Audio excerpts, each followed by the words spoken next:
Hello everyone, welcome back to my channel.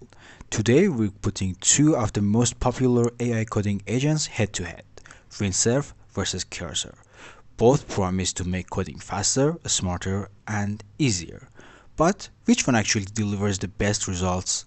Let's find out. For this test, I'm going to give both Windsurf and Cursor the exact same prompts.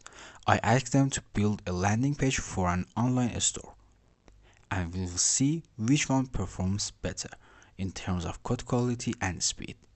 Let's start with Cursor. You can see the prompts here, and I will enter the prompts, and you can see the output here.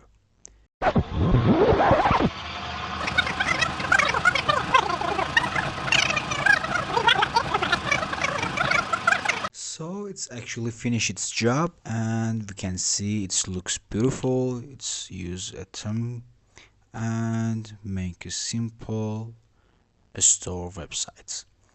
Okay, let's check out what Windsurf can do.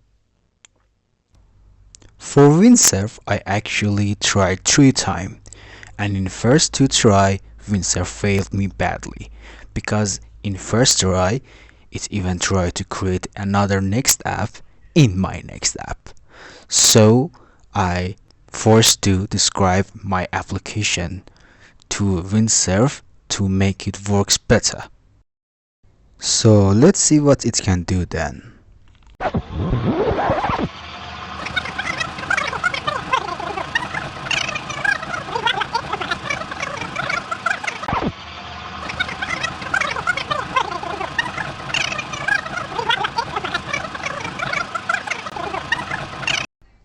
As you can see, finally it happened, and it created a store website for us, and actually it did it well and not bad. But let's see and compare it fully to Cursor output to see which one is better.